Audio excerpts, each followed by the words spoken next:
The night was heavy with silence, broken only by the faint hiss of cicadas beyond the cabin walls. Inside, a single lantern flickered, throwing thin shadows across rough wooden planks.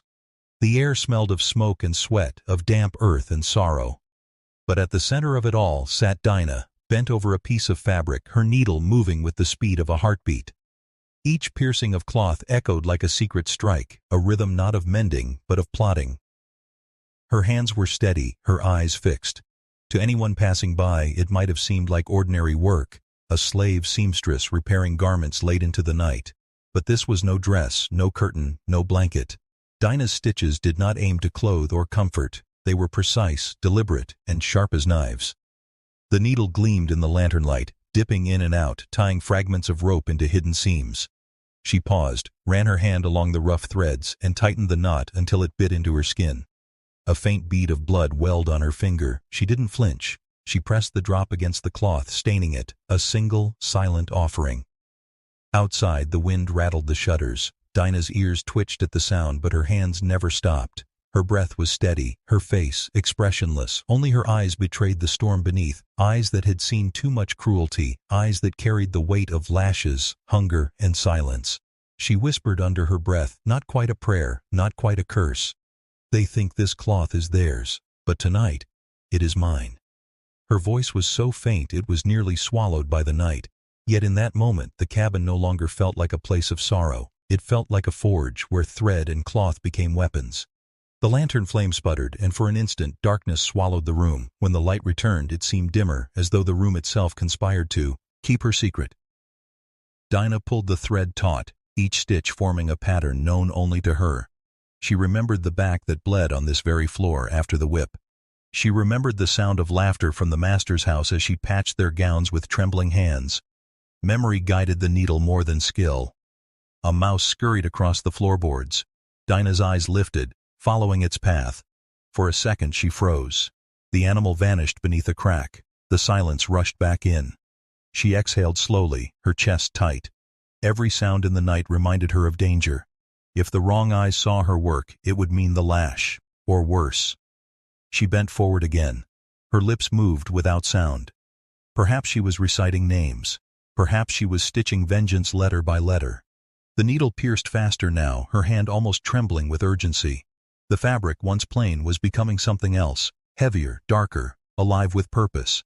Finally she pulled the last thread through and tied it off with a knot that seemed final, like a signature. She sat back, staring at the cloth under lantern light. Her hand brushed across its surface, rough and unforgiving. Her eyes narrowed. A question lingered in the air. Not if, but when. Outside, the cicadas went quiet, as though the night itself held its breath. Somewhere beyond the cabin, the master's laughter carried faintly on the wind, cruel and unknowing. Dinah leaned closer to her creation, her whisper barely more than air. Soon. And as the lantern dimmed, the cloth lay in her lap, silent, waiting, and deadly. The morning sun spilled weakly over the fields, a pale gold that could not hide the weight pressing on the plantation. Men and women bent low in rows of cotton, their backs slick with sweat, though the day had only just begun. Overseers' eyes scanned like hawks, but still the whispers crept through, carried from lip to lip, passed like contraband. Something had been heard in the cabins last night, a sound like sewing, a sound that did not stop until long after midnight. They had seen Dinah slip from her cabin at dawn, a bundle of cloth hidden under her arm. She moved quietly, head bowed, her face a mask. Yet her silence spoke volumes. What was she hiding? What had she sewn so furiously in the dark? An older man, his hands scarred from years of picking, leaned toward the woman beside him. His voice was barely more than breath. She don't stitch at night for nothing. Something's coming. The woman's eyes darted to the overseer on horseback and back again. She dared not respond, only lowered her head deeper into her work. But the seed had been planted. By midday, the whispers were everywhere. Some said Dinah was making a spell, binding pain into cloth to call down spirits on the master. Others swore she was weaving her own shroud, preparing for death. A few, braver still, thought she was planning something no slave had ever dared: to turn the tools of their bondage into a weapon. Children, too young to understand but old enough to fear, glanced toward Dinah as she passed. She offered them no smile, no reassurance. Her eyes were fixed forward, carrying the same storm they carried the night before. In the kitchen, one servant muttered under her breath, needle sharp as a blade, stitching curses in the seams. Another shook her head. Hush, words like that get you whipped.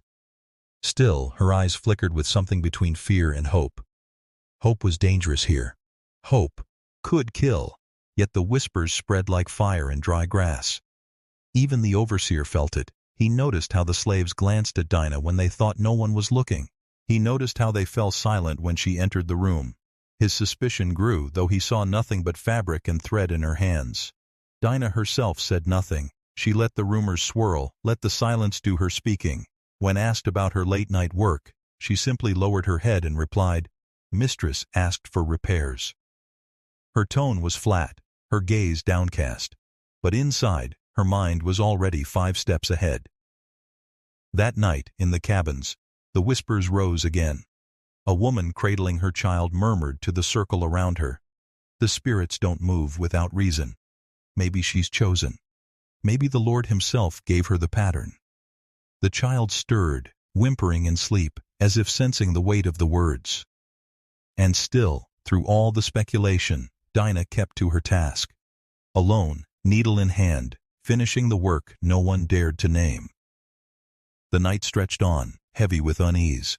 The cicadas droned, the overseer's hound barked in the distance, and a sliver of moonlight cut across the cabin floor. Dinah's shadow loomed long against the wall, bent over her creation. The cloth was no longer just fabric. It was becoming a story, a warning, an omen. And as the whisper spread, one question lingered in every mind. Was Dinah weaving salvation or damnation? By day, Dinah seemed no different from the others. Her figure moved quietly through the master's house, head bowed, shoulders rounded, hands never idle. To the unseeing eye, she was simply a servant, a shadow that slipped from room to room with a bundle of cloth clutched tight against her chest. But those who watched more closely knew she was different. Dinah was not a field hand, not a cook, not a washerwoman. She was the seamstress, the one whose hands could conjure beauty from ruin. The mistress boasted of her work to visiting neighbors. "This gown? Sewn by my girl Dinah. Such precision, you'd think it was Paris itself."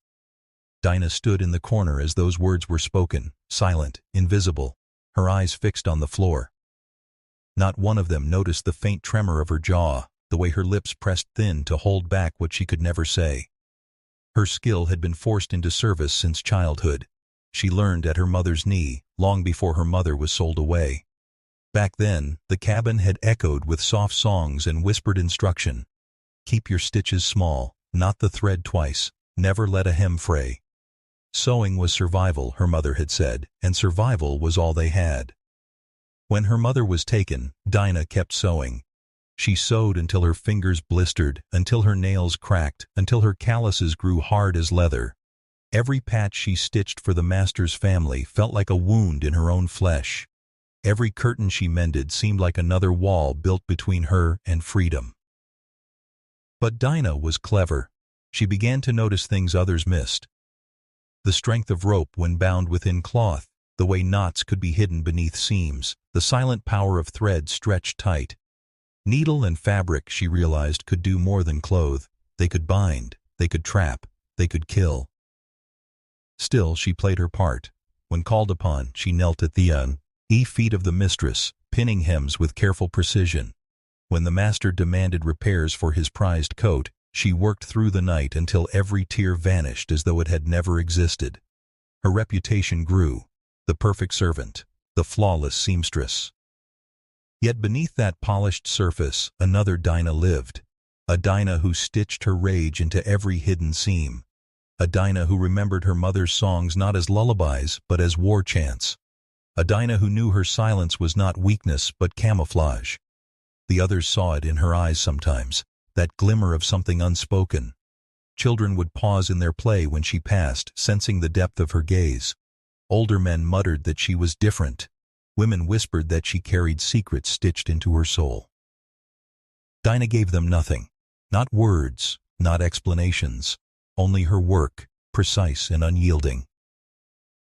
One evening, as she sat in the corner of her cabin, cloth spread across her lap, a young boy asked her softly, "Miss Dinah, why you sew so much?" She looked at him, her face still as stone. Her fingers never stopped moving.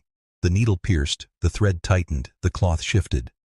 Finally she whispered, "Because the world must be mended." The boy did not understand. He ran off into the night, his laughter fading. But her words lingered. Dinah's world was more than stitches. Her hands were not just creating garments, they were shaping destiny. And destiny, she knew, would soon require blood. The cloth in Dinah's lap was never just cloth. It was memory, heavy and unyielding, stitched from the fragments of her life. Every torn hem carried a story. Every patch held a ghost.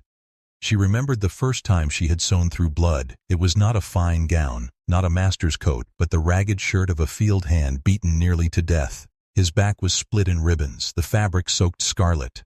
The mistress had ordered her to mend it because clothes cost money even if the people don't. Dinah's hands had trembled as she washed the fabric in cold water, scrubbing until her knuckles bled. But no matter how hard she worked, the stains remained. The shirt carried the lash forever.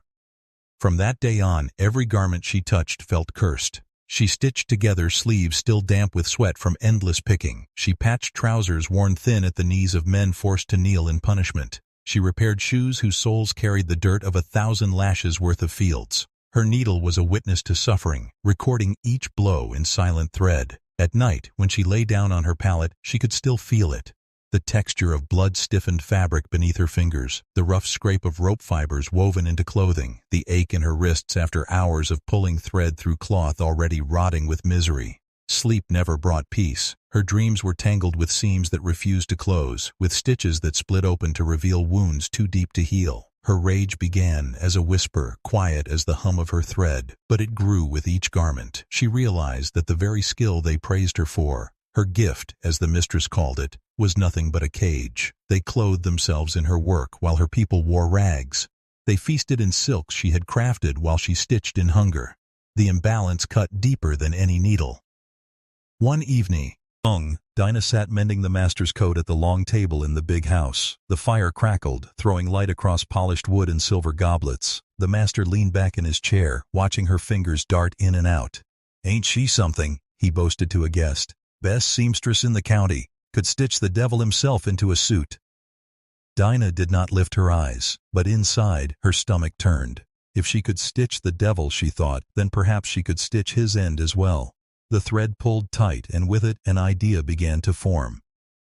Her pain had always been bound to her work, but what if pain could be transformed? What if every lash she remembered, every torn shirt she mended, could be turned into something else? What if the same skill that clothed the master could also destroy him?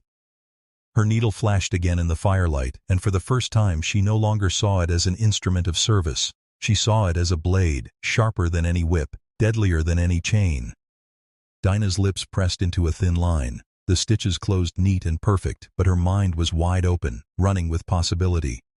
Pain had taught her to sew. Now, pain would teach her how to strike, and in that realization, the first threads of vengeance were drawn tight. The mansion's great hall shimmered with candlelight, the velvet curtains falling in perfect folds. But perfection had not come from the master's eye. It had come from Dinah's hand. The seamstress sat hunched at her small table, a dim lantern burning low beside her, its smoke curling into the rafters. Every stitch carried the weight of a command barked at her by a man who saw beauty only as a reflection of his own vanity.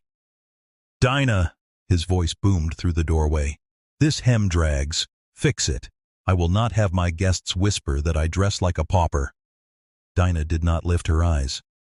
"Yes, master," she murmured, her fingers tightening around the needle. The fabric pooled heavy in her lap. Fine silk imported at a cost greater than her own life was deemed worth.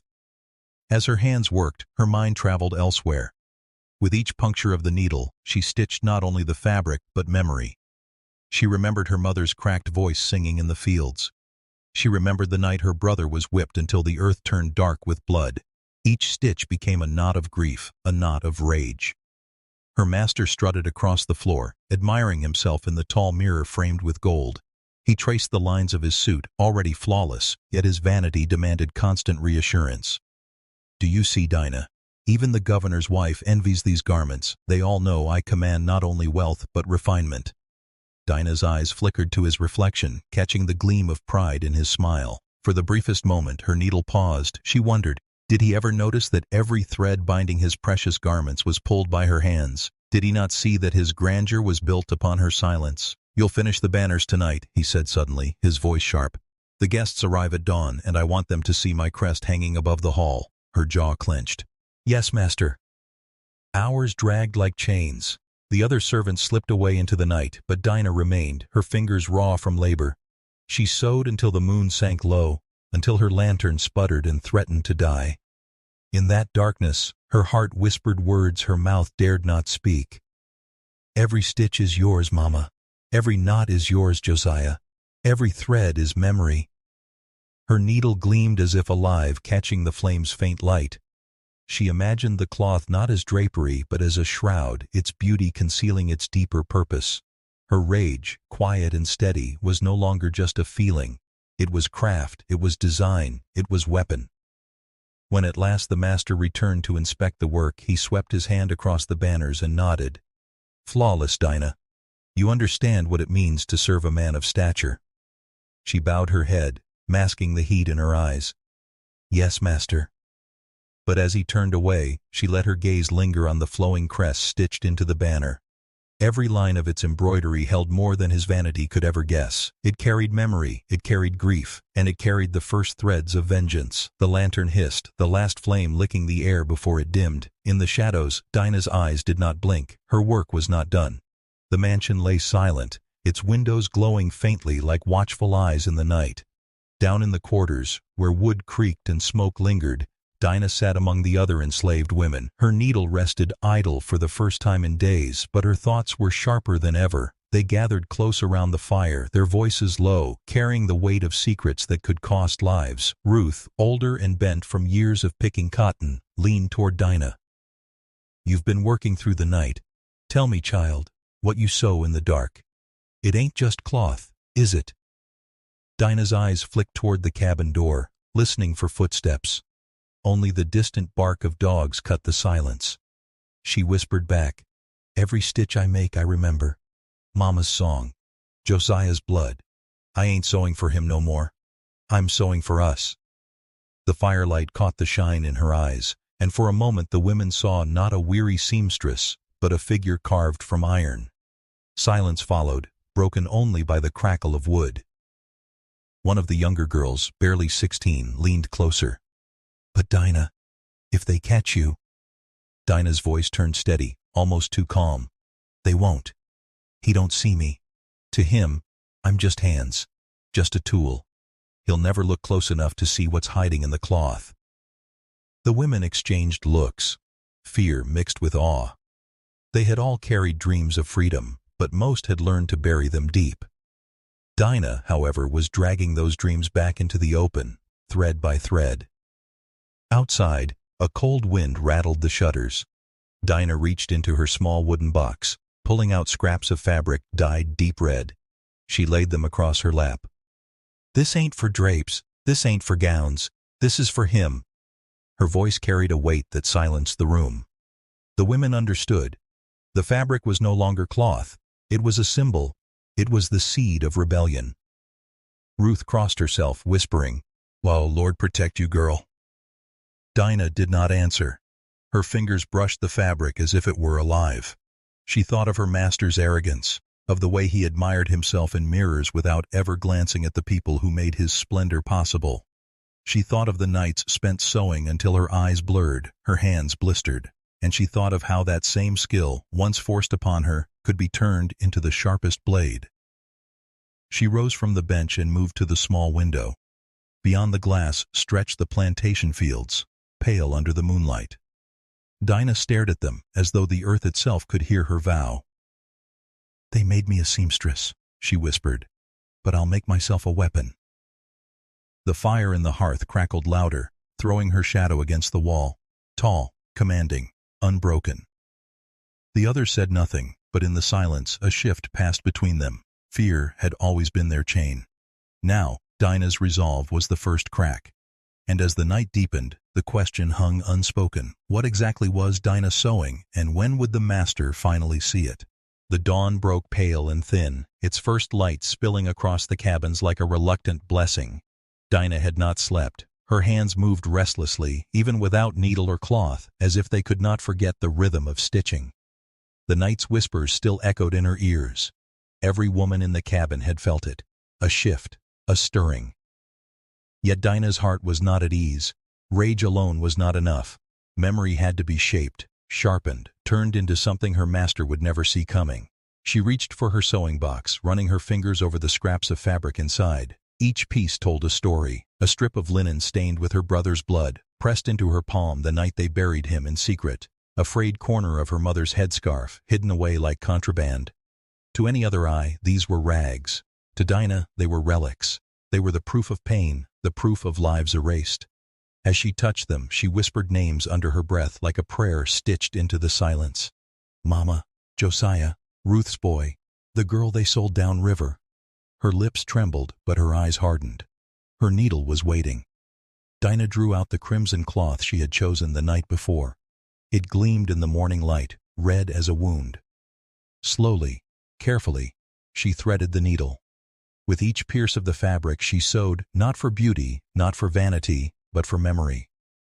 The design was not random. She stitched patterns that meant nothing to the master, but carried hidden meaning for her.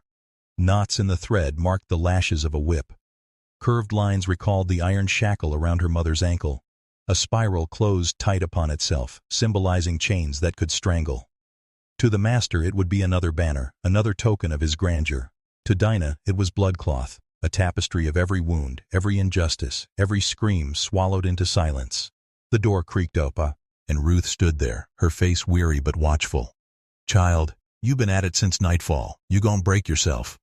Dinah did not look up. Her hands moved faster now, as if urgency pressed on her. "If I break doing what I must.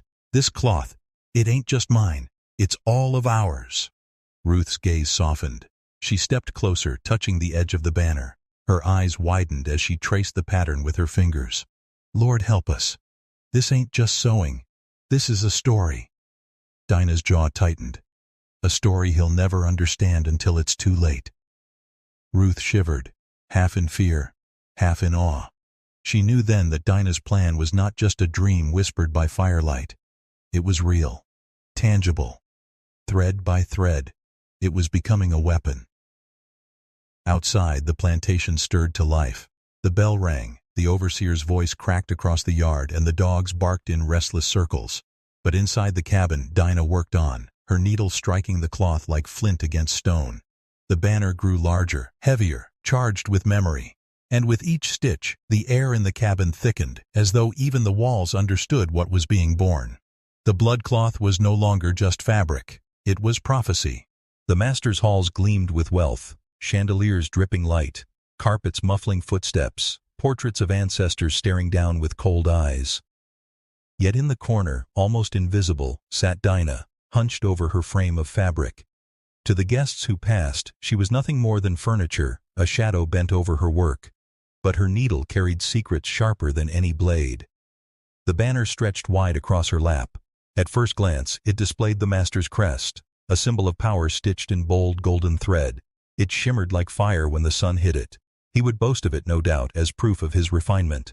But beneath the crest, hidden within folds and flourishes, Dinah wove her own design. To untrained eyes, the swirls were decoration. To Dinah, they were wounds. A lash scar hidden in a curve. A noose disguised as a flourish of rope. A series of faint red stitches, almost invisible, forming a path that led to a symbol only she and her people would recognize. A clenched hand, half hidden in the shadows of the design. Every line was a defiance he would never see. She worked in silence, her face expressionless. But inside, her heart beat fast, every stitch a hammer against her ribs. She thought of the whispers in the cabin, of Ruth's trembling fingers tracing the cloth, of the young girl's wide eyes filled with fear. They were watching her, counting on her. Her needle was no longer hers alone. The master's footsteps echoed across the floor, heavy, deliberate. Dinah bent lower, hiding the flicker in her eyes. "Show me," he demanded. Dinah lifted the banner, her hands steady. The crest gleamed under the light, proud and flawless. He smiled, his teeth shining against his ruddy face. "Perfect," he said. "Fit for kings. Do you see, Dinah? With your hands, I am immortal." Her throat tightened. She bowed her head. "Yes, master." He did not notice the feign. Two red threads coiled beneath his emblem. He did not see the hidden story sewn into the fabric meant to glorify him. To him, Dinah was still only hands, nothing more. When he left the hall, Dinah let the banner fall into her lap. For a long moment she sat staring at it, her breath shallow. It was beautiful, too beautiful. Beauty had always been his weapon. Now it would be hers. The needle slipped again into the cloth. The threads tightened. The story deepened. She knew the risk.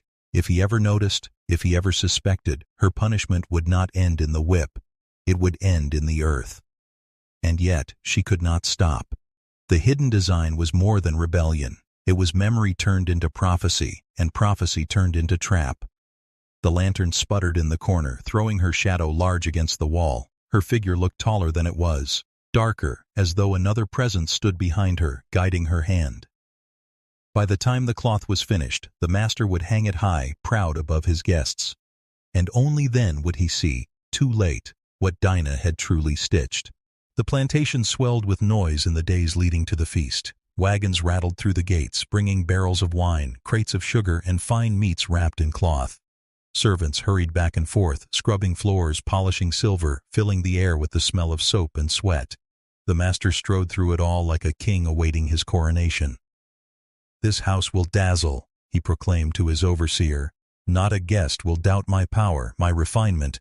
The governor himself will envy what he sees." The hall echoed with his vanity. High above, hooks had been hammered into the beams, ready to hold the new banners. Dinah's banner, her bloodcloth. In the seamstress's hands, it hung folded, heavy as stone. To the master it was only his crest, stitched grand across silk. To Dinah, it was something else entirely. Every fold whispered memory, every thread bound rage, and now its hour was drawing near. At night, when the other servants collapsed into restless sleep, Dinah sat awake, staring at the banner by the dim glow of her lantern. She ran her hand across the golden crest, her fingers pausing where the hidden red stitches curved like veins beneath the design. The symbol waited, patient, like a secret heartbeat inside the cloth. What would the guests see when it hung above their heads? Would they only see glory, or would their eyes catch the deeper story? The story sewn in silence, the story of pain that refused to stay buried. Her hands trembled, not with fear but with urgency. She knew the risk. She knew that once the cloth was raised, it would no longer be only hers. It would belong to every eye that dared to notice. It would become dangerous, not because of what it was, but because of what it revealed. The morning of the feast arrived with trumpet calls from the big house. Horses clattered on the road, carriages rolled in, spilling out men and women dressed in silks and lace, their laughter sharp against the quiet suffering of the quarters. The air reeked of roasted meat and sweet wine, but in the cabins, the smell of ash and sweat lingered stronger. The master dressed in a suit of dark velvet, admiring himself in the mirror. "Dinah," he barked, "bring the banners. Tonight they will hang above my head, so all may look upon me and know what greatness rests in this house." She lifted the folded cloth, her face lowered, her expression unreadable. The weight in her arms was more than fabric. It was memory, prophecy, vengeance sewn with thread finer than any blade. The overseer eyed her curiously. "She looks tired, sir. Should I send another to raise it?" The master waved him off. "Nonsense. No one touches what Dinah has made. Her hands are steady as God's own." Dinah's lips pressed tight, hiding the faintest flicker of a smile. Above them, the rafters waited, dark and silent. Soon the banner would be raised high. Soon, her master's crest would shine before the guests. And with it, the story he would never see coming. The great hall shimmered with light. Chandeliers burned with 100 candles, their wax dripping like pale tears onto the polished floor. Laughter echoed as guests filled the room, their jewels catching the glow, their perfumes clouding the air with sweetness that masked the sweat of the servants who rushed in silence. At the center of it all stood the master, his chest puffed, his velvet suit gleaming, his voice carried above the chatter. "Tonight," he boasted, "you will see what true refinement looks like. This house will be remembered." but above his words the rafters loomed, vast and shadowed, and there, a blankness waited, the space where Dinah's banner would soon hang. Dinah stood at the edge of the hall, her hands gripping the folded cloth. It felt heavy, heavier than it had ever been, as if the weight of every soul who had suffered under his hand pressed down inside the threads.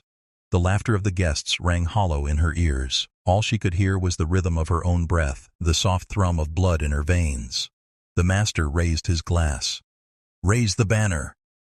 Gasps of delight rippled as Dinah stepped forward. The overseer motioned to two young men who brought a tall ladder and ropes. Dinah handed the banner over, but her fingers lingered on it for a heartbeat longer than they should have. She felt the fabric tremble, not with the men's grip, but with the storm inside her. Slowly, carefully, the banner was lifted. It rose into the air, unfolding as it climbed, golden crest gleaming, silk shimmering like fire. The guests clapped, admiring its splendor. "It is magnificent," one woman exclaimed. "The work of a master craftsman," another said. The master smiled, his pride swelling like a drumbeat. "My seamstress," he declared, nodding toward Dinah. "Her hands are finer than any needle in New Orleans. She has stitched my name into eternity." Dinah bowed her head, but her eyes did not leave the cloth. As the banner reached its place, it unfurled fully. The crest spread wide, glowing under candlelight. The guests gasped again, marveling at its grandeur. But hidden within the folds, faint but present, the red stitches coiled like veins, winding their way into a pattern only a careful eye might see, a clenched hand, half hidden, half revealed. The overseer squinted, his brow furrowing for a moment before the master's booming laugh broke his thought. "Drink! Dance! Tonight we celebrate power, wealth, and the endurance of our name." Music struck up in the corner, fiddles, drums, and pipes filling the hall with a reckless rhythm. The guests swayed, their gowns sweeping the floor, their jewels glittering, but overhead, the bloodcloth hung heavy, silent, watching. Dinah stepped back into the shadows. Her work was no longer in her hands. It was above them all, towering, undeniable, a story stitched into silk. Her heart pounded, but her face remained stone. The banner had risen, and with it, the night would turn. The hall thundered with music, fiddles scraping high, drums rolling low, feet stamping in time with laughter. Servants darted like shadows among the guests, carrying trays heavy with meat, bread, and golden cups of wine. Candlelight shimmered across glass and silk until the air itself seemed to glow. At the head of the long table stood the master, velvet-clad, his cheeks flushed with drink and glory. He raised his goblet high, his voice booming above the noise. "Friends, tonight you dine not merely in a house, but in a legacy." The crowd cheered, glasses clinking. He beamed, savoring the sound like sweet wine. "Do you see above you?" He gestured toward the rafters, where Dinah's banner swayed slightly in the candle-warmed air. "My crest, sewn with threads finer than any courtier's robe. My seamstress has given me more than cloth. She has given me immortality." The guests craned their necks, admiring the golden emblem, the bold design. They murmured approval, their eyes dazzled by its gleam. None of them noticed the faint red stitches buried within the folds. None but Dinah. She stood in the shadows at the edge of the hall, tray in hand, her face lowered. The wine goblets rattled faintly as her hands shook, but not from fear. Her eyes burned with something sharper, something deeper. Every word he spoke struck her like a lash. Immortality, refinement, power. Words built on her stolen skill, her stolen life. Yet not once did he name her, not once did he admit that the blood in those threads was not his, but hers. The master lifted his cup higher, his voice thick with triumph.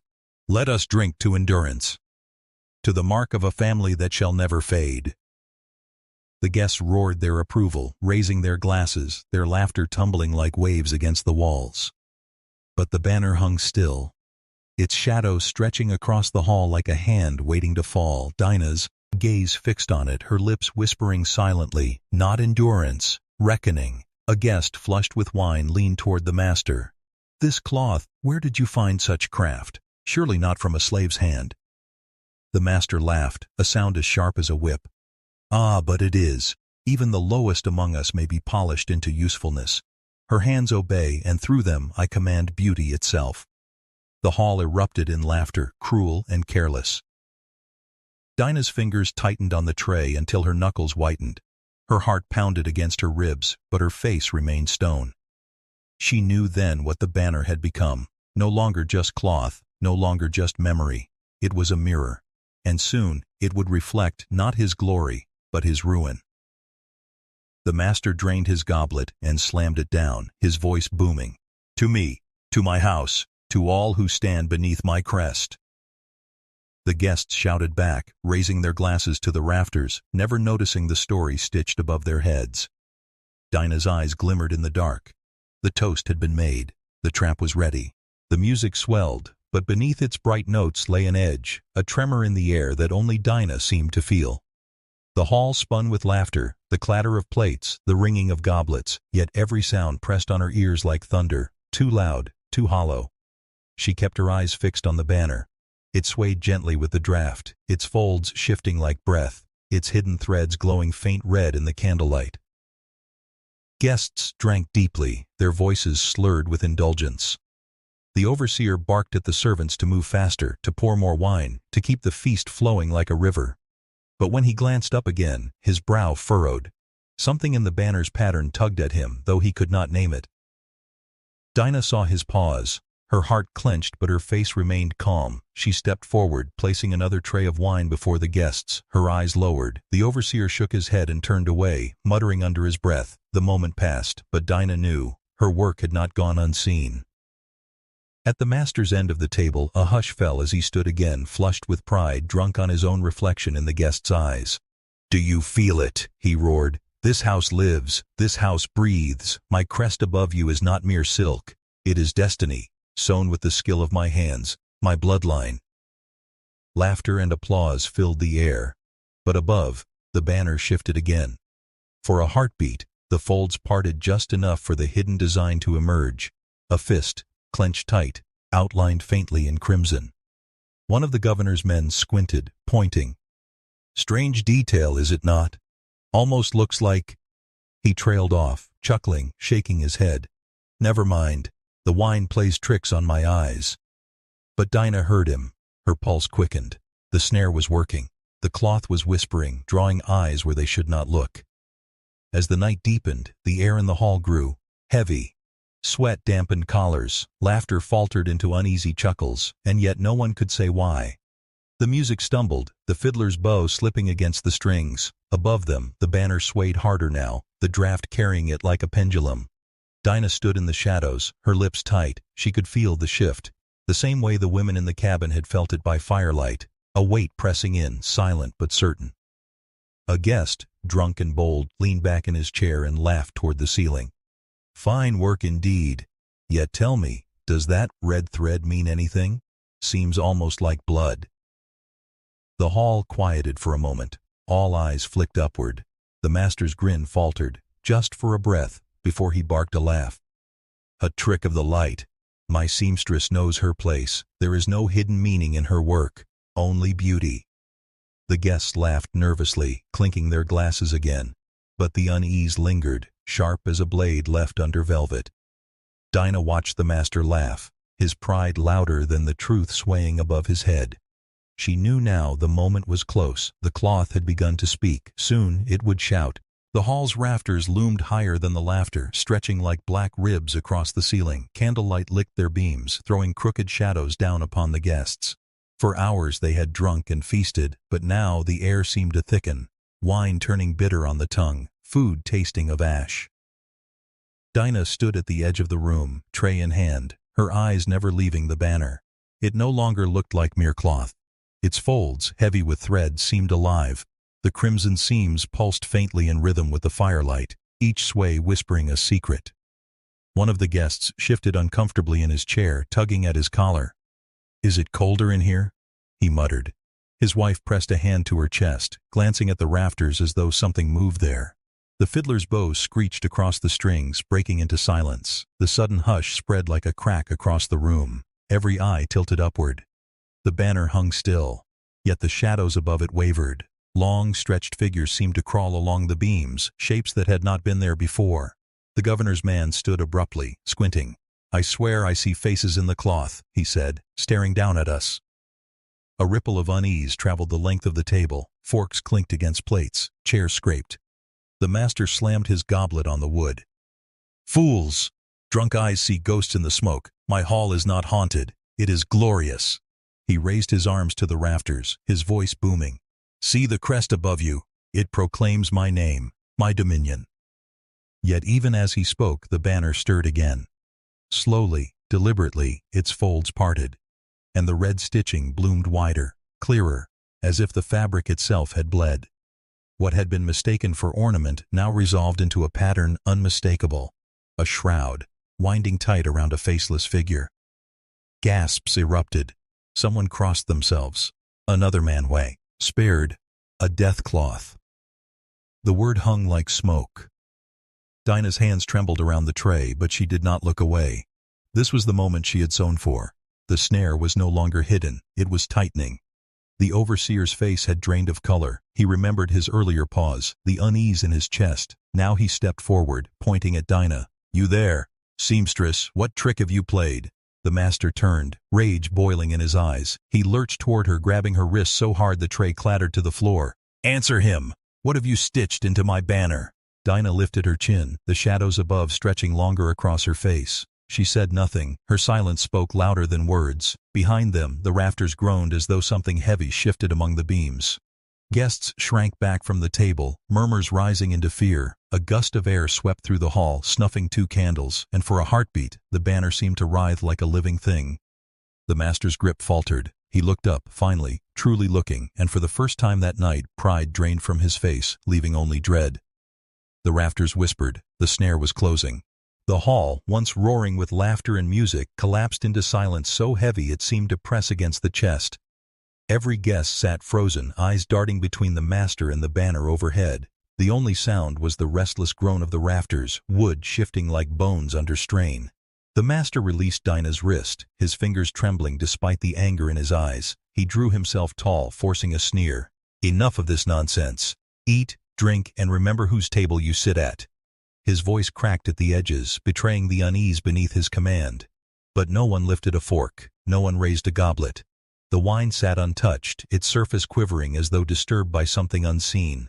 A servant in the corner dropped a spoon, and the clatter rang out like thunder, making half the guests flinch. A woman's voice broke the hush. It feels wrong in here. She hugged her shawl tighter, staring up at the rafters. Like something watching. Another man pushed back his chair. I won't stay in this hall, he muttered. But as he strode toward the door, a sharp gust of air slammed it shut before his hand could touch the latch. The candles guttered. The flames bent sideways, as if pulled by a breath not of this earth.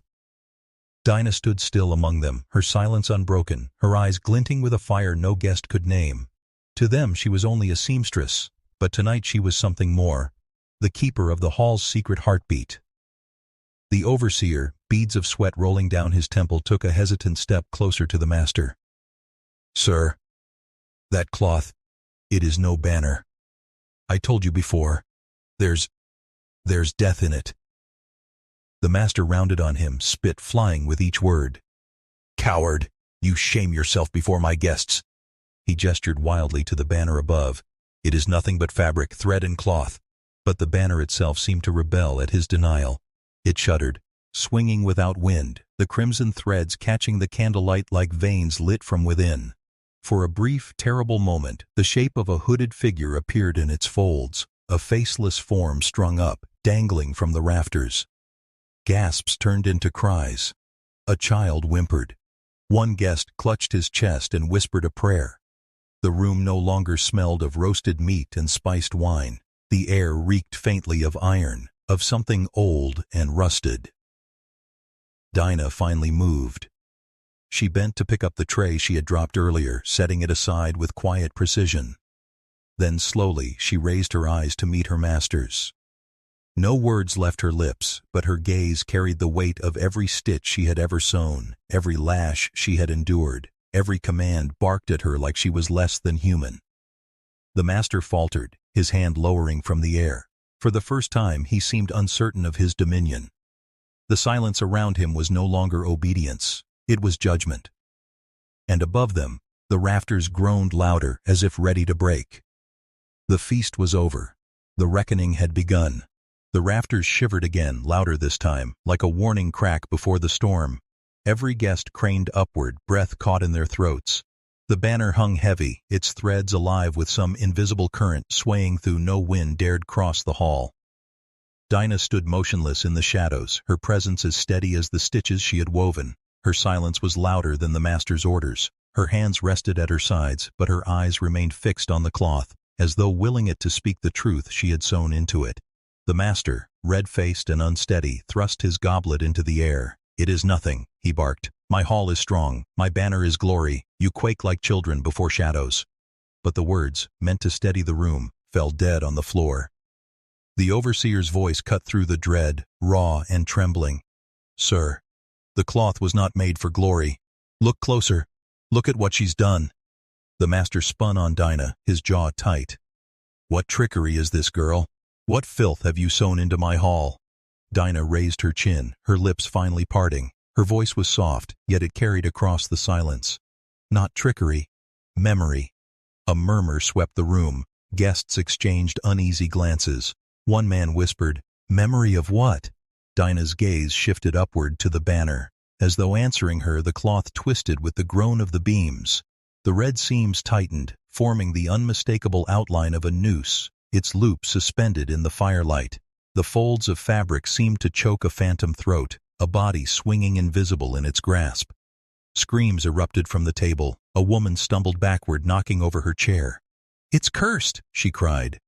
The master's face contorted, rage battling terror. He bellowed, "Enough!" and grabbed the nearest candlestick, hurling it at the banner. The flame arced through the air, but as it struck, the cloth refused to burn. The fire sputtered and died against it, as though swallowed by the threads themselves. Gasps turned into horrified silence. Dinah's words came again, steady, deliberate. "Every stitch is a name, every thread, a scar." The guests recoiled.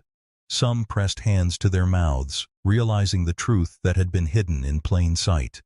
The banner was not only cloth, but the silent record of suffering, sewn with patience, soaked with something deeper than dye. The rafters creaked once more, a groan that shook the long table, rattling goblets and plates. The sound was no longer wood against weight. It was the grinding of justice, slow and merciless. The master turned, panic breaking through his arrogance at last. "Tear it down," he shouted. "Tear it down before it—" But no one moved. Not a servant, not a guest. They sat frozen, transfixed by the cloth as though their very souls were caught in its snare. Dinah took one step forward, her shadow stretching long across the hall. Her eyes never left her master. "It will not be torn," she said quietly. "It will finish what it was made for." Above them, the new shape of the banner tightened. The snare was no longer waiting. It was ready to close. The rafters groaned like a dying beast. Dust rained down onto the feast table, sprinkling the roasted meat and staining the untouched wine. Every eye fixed upward as the massive beams bowed under invisible weight, their creaks echoing like warning drums.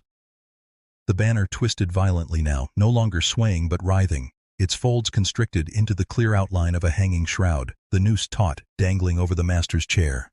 The crimson stitching seemed to pulse like veins filled with living fire.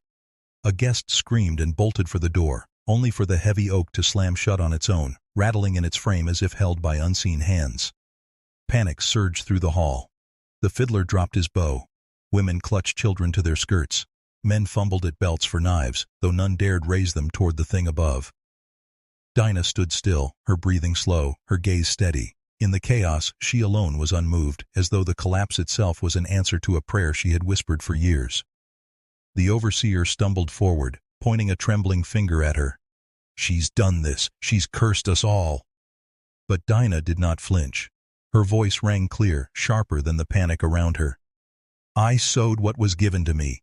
Your master gave me scars. I gave him stitches. Now the rafters speak the truth." The beams cracked again, louder. A split ran jagged through the wood, raining splinters across the table. The master's face twisted with fear and fury. He clutched the back of his chair like a throne under siege. "Enough," he bellowed, his voice shook. "This house is mine, my walls, my roof, my name." The banner answered. It jerked downward, the noose shape lowering until its shadow fell directly across his shoulders. The firelight made it appear as though a rope already coiled around his neck. Gasps erupted. The guests shrank back from him, chairs scraping as they pushed away. No one rushed to his defense. No one dared. A thunderous snap shattered the air. One rafter split entirely, a heavy beam slamming into the table. Dishes and goblets exploded in shards, wine spilling across the floor like fresh blood. Screams filled the hall. People fled to the corners, shielding themselves from falling timber. The master staggered backward, his face pale, sweat pouring down his brow. For the first time, he looked not like a lord, but a trapped animal. Dinah stepped forward into the light, her shadow stretching across the floor toward him. "The roof that shelters cruelty," she said softly, "will always fall." The master froze, eyes wide, staring at her as though she had summoned the collapse herself. Another beam split. The hall shook with the force.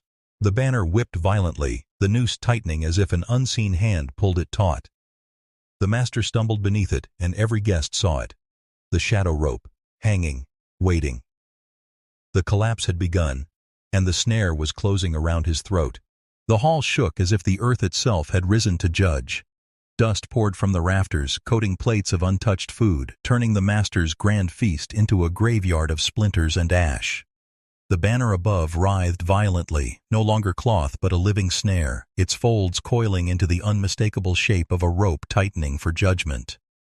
The master stumbled backward, arms raised as if to shield himself from the thing descending upon him. His guests pressed themselves against the walls, eyes wide, too afraid to flee, too transfixed to look away. The overseer fell to his knees, crossing himself, whispering prayers into the din. Dinah advanced slowly, each step measured, her gaze locked on the man who had broken her spirit 1,000 times but never her hands. Her needle had always obeyed, silent and patient, until now, when its stitches spoke louder than his whip ever could. The master's voice cracked as he shouted into the chaos. "Hold it down! Tear it apart! Don't just stand there!" But no servant moved, no guest dared lift a hand. His power, once absolute, had crumbled with the rafters. The banner dropped lower, its noose shadow aligning perfectly with his frame. He swiped at it with trembling hands as though swatting a ghost, but the fabric seemed to follow him, its seams tightening with every frantic step. "No!" he screamed, his voice raw. "This is my house. Mine." Dinah's voice cut through the roar, calm and final. "Not tonight. Tonight it belongs to the names sewn into that cloth." At her words, the banner lunged downward, the noose shape looped across his shoulders, dragging his body back beneath the cracking beams. He clawed at it desperately, his face purple with effort, but the cloth tightened like iron, choking the air from his lungs. His legs kicked, knocking over goblets, scattering silverware across the floor in a frantic symphony. Gasps erupted, but no one moved to save him. Guests pressed against the walls, their eyes wide with both terror and awe. For some, it was horror. For others, it was justice. The rafters groaned once more, releasing a final thunderous crack.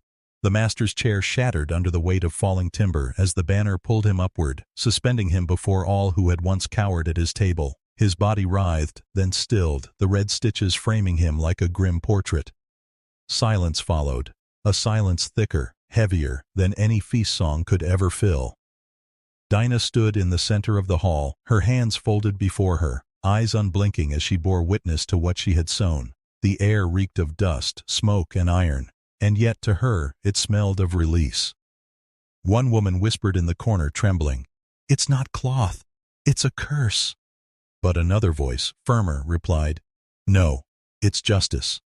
The banner swayed gently above, its noose still taut, its threads glowing faintly in the candlelight. The master's body hung lifeless, a symbol for all who dared to see. Dinah's work was done. The snare had closed. The hall was silent but for the creak of rope and the faint groan of broken beams. Where once laughter and music had echoed, now only judgment lingered, heavy as smoke. The master's body swayed above the shattered feast table, his lifeless form framed by the very banner that was meant to glorify him. No guest moved, no servant dared speak. All eyes were drawn upward, transfixed by the sight of the bloodcloth. A creation no longer fabric but symbol, its stitches immortalizing scars that could not be erased. The air smelled of ash and iron, yet beneath it was something else. Release. Dinah stood unmoving, her face calm, her chest rising steady in the aftermath of the storm she had unleashed. For years her hands had been bound to needle and thread, tools of her master's vanity. Tonight those same tools had sown his undoing. The overseer rose shakily from his knees, his face pale as parchment. She killed him," he whispered, as if saying it aloud might summon punishment. But no hand of God struck Dinah down. Instead, the rafters stilled, the banner sagged, and a strange peace descended. Guests slipped from the hall in hushed procession, heads bowed as though leaving a church after service. No one dared meet Dinah's eyes. To some, she was a witch. To others, a vessel of justice. But all knew they had witnessed something that could not be spoken of without trembling. At last, only Dinah remained. She walked to the fallen beam and ran her hand across its splintered edge, fingers tracing the wound in the wood, as though it were a scar carved into the very bones of the house. Then she lifted her gaze once more to the banner. Her lips moved barely above a whisper. "It is finished." Outside, dawn began to break, the sky bleeding pale light across the fields. The birds, long silenced by the night's chaos, began to stir and sing again. Freedom, though fragile, glimmered at the horizon. In time the story spread. Some told it in fear, that a seamstress had cursed her master with a cloth of death. Others told it in awe, that a woman had woven her pain into thread and made justice descend from the rafters. The details blurred, the names forgotten, but the banner itself became legend, the blood cloth that could not burn, that carried the weight of memory. Years later, whispers said the hall never stood the same, that its walls cracked without cause, that its beams groaned at night, as if still bearing the burden of that hanging. Travelers swore that if you entered after dark you could hear a needle piercing cloth in the shadows, stitching names into eternity. And of Dinah? Some claimed she vanished into the fields, swallowed by the dawn. Others said she walked free into the world, leaving her legacy to haunt the house she escaped. But those who knew her best said only this: her work was not destruction, but remembrance. The cloth she sewed was not merely death, it was testimony, a reminder that cruelty leaves stitches in the world, and that one day those stitches may bind the oppressor in his own snare. The blood cloth remained, swaying gently in the rafters, and its story lived on, whispered as both warning and prayer. Morning crept slow over Mississippi, the sky bruised purple and gray, the fields stirred before the sun had fully risen, the enslaved waking to the crack of roosters and the weight of another endless day. Yet this morning was different. There were no shouts from the overseer, no barked orders from the master. The air itself felt hollow, as if the land held its breath. Whispers began in the cabins before anyone dared to leave. Servants who had slipped into the big house during the night returned pale, eyes wide with a terror they could not contain. They spoke in hushed tones, words trembling out of them like secrets too heavy to hold. "He's still hanging there," one muttered, voice breaking. "The banner has him by the neck." The others gasped, some crossing themselves, some staring at the dirt floor as though afraid the earth itself might rise. One woman, older, hardened by years of silence, pressed her hand to her mouth. Tears welled as she whispered, "She did it. Dinah did it." The name moved through the quarters like fire through dry grass. Dinah, the quiet seamstress, the one who stitched through the night, who never raised her voice, who carried her scars like thread woven into her skin. To the enslaved, she had always been another shadow in the corner, bent over fabric, needle flashing in the dim light. Now, she was something else. By midday, bold hearts slipped from the cabins and crept to the great hall. They found the doors ajar, wood splintered from the collapse. Inside, the feast lay ruined, silver tarnished, food rotting in the morning light. And there, suspended from the rafters, hung the master, lifeless, eyes bulged, tongue blackened. The banner framed him like a gallows stage, its red seams glinting faintly in the light that cut through broken shutters. No one dared cut him down. They simply stared, the silence heavy with awe. For them, it was not horror, it was proof that the whip could break, that chains could snap, that a man who thought himself untouchable could swing like any hog in slaughter. One man whispered, "It ain't the devil's work, it's her work." Another added, "It's God's justice, through her hands." The legend began there, in the mouths of those who carried burdens no parchment recorded. They did not shout, they did not sing. They carried it quietly, like a spark hidden under cloth, passed from ear to ear, from cabin to cabin. Dinah's name became more than a name, it became a sign. That night, when the fields lay dark again, children asked their mothers, "Will she come back?" And the mothers, rocking them gently, whispered, "She don't need to. She lives in the stitches, she lives in what she made." And so, Dinah vanished into story. For the enslaved, she was not gone.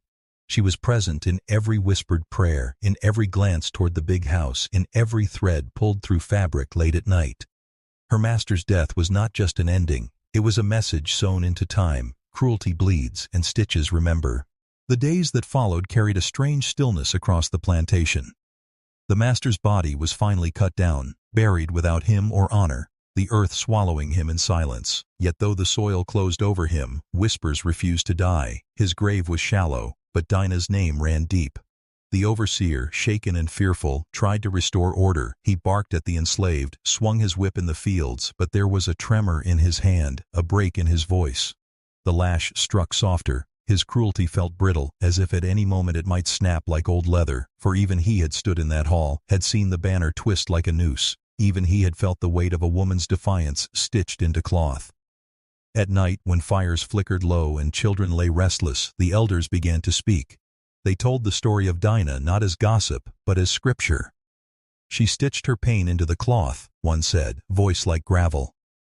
"She hung him in silence, same as he tried to hang her spirit," said another. "She was the needle, he was the thread, and she cut him clean." The children's eyes widened. The women nodded, some with pride, some with grief.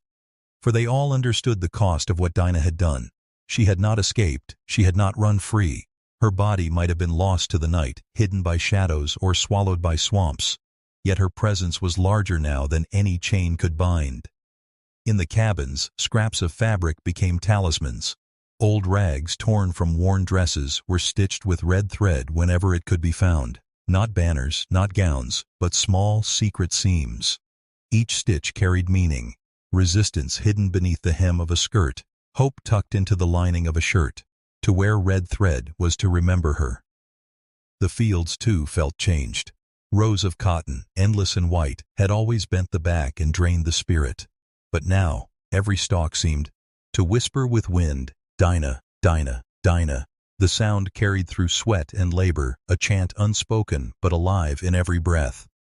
The white folks whispered too. Some said it was witchcraft, others claimed she had been possessed. A few hushed their wives and looked at their own seamstresses with suspicion, glancing at every stitch, every folded cloth as though thread itself had turned traitor. But for the enslaved, the truth needed no defense.